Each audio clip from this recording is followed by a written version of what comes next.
Em nome do Pai, do Filho e do Espírito Santo. Amém.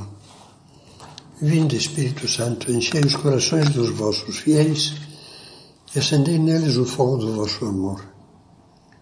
Enviai o vosso Espírito e tudo será criado, e renovareis a face da terra. Com esta meditação, estou começando uma nova série. Uma nova série baseada no livro que publiquei no ano de 1994 e que tem como título A Língua. Poderíamos chamar essa série também Venturas e Desventuras da Nossa Língua. Aquele livro começa colocando o leitor diante de uma charada, que é a seguinte: qual é a coisa que é um fogo que incendeia e ao mesmo tempo é água profunda, que está cheia de veneno mortífero, mas pode ser chamada favo de mel e árvore da vida que produz a cura, que tem o corte incisivo de uma navalha afiada e simultaneamente é bênção e fluente doçura, e que, sendo uma espada, é também instrumento do hábil escritor que transmite a sabedoria. Não é muito fácil captar assim, na hora, o que significa, o que pode querer dizer essa charada, mas é fácil sabendo o que acabo de indicar sobre o título desta série. Essa charada fala da língua. O mosaico de símbolos e o aparente nonsense destas imagens que se sucedem na charada são todas elas copiadas. Não são invenção minha. São de alto a baixo um plágio, e um plágio consciente. Acontece, porém, que neste caso concreto o autor dessas imagens, símbolos e comparações deseja ardentemente ser copiado. Mais ainda, providenciou que ficasse tudo escrito para poder ser copiado. Quanto mais copiado, melhor. Por quê? Porque o autor é Deus. Todas as figuras e símbolos entrelaçados na charada que você acaba de escutar são tirados da Bíblia, que os aplica especificamente à língua. Poderíamos dizer que o divino autor da Bíblia não encontrou palavras para expressar tudo o que de bom e de mau pode ser dito da língua humana, e ao mesmo tempo para expressar o precioso instrumento da palavra que Deus nos deu. Veja como é realista o que essas comparações manifestam.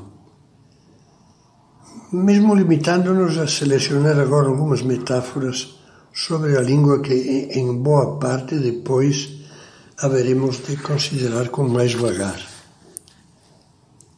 Não é exato dizer, por exemplo, como diz São Tiago na sua carta, que a língua é um fogo e que, sendo inflamada pelo inferno, incendeia o curso da nossa vida.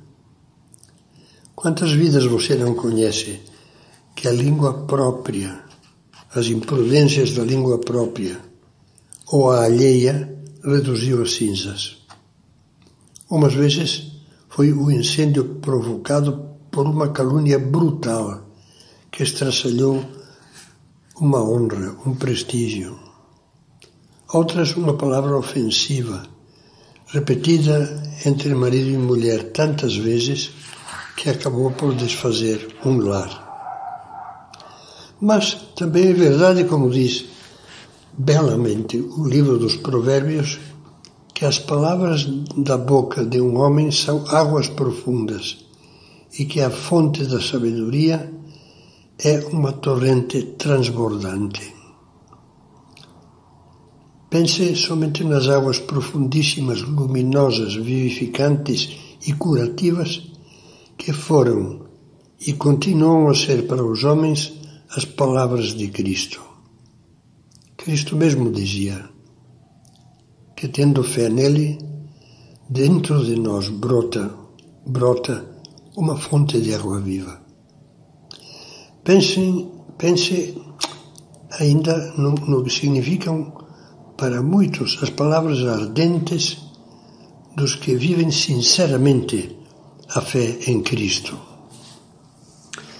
E para lembrarmos agora uma das imagens da charada, veja se não tem razão os provérbios quando afirmam, o livro dos provérbios no Antigo Testamento, quando afirma que as palavras agradáveis são como um favo de mel, doçura para a alma. Não vai me dizer que nunca teve a felicidade de experimentar isso na sua vida. Há palavras cuja influência doce e benfazeja não se esquece jamais. Da mesma forma, todos nós nos sentimos atingidos quando ouvimos São Tiago, que é um grande invectivador da má língua, dizer sem rebuços que a língua é um mal irrequieto, cheia de veneno mortífero. Será que não experimentamos já a maligna comissão de falar o que não devemos, de falar mal? O que antes mesmo de tê-lo dito deixa na boca o sabor do veneno que a nossa língua se dispõe a instilar. Ao lado disso, certamente não faltaram ocasiões felizes, pela bondade de Deus, em que a nossa língua teve o privilégio de curar, de dar saúde, de sarar as feridas, tanto as provocadas por nós mesmos como as causadas por outros. E então a nossa língua foi, para citar de novo a Bíblia, uma árvore da vida, porque alimentou esperanças, revigorou o amor, levantou o ânimo, reabilitou. Ao contrário, é também frase dos provérbios, da língua perversa que corta o coração. É o contrário do que estamos dizendo, a língua perversa que corta o coração, como diz o Salmo 53, como uma navalha afiada.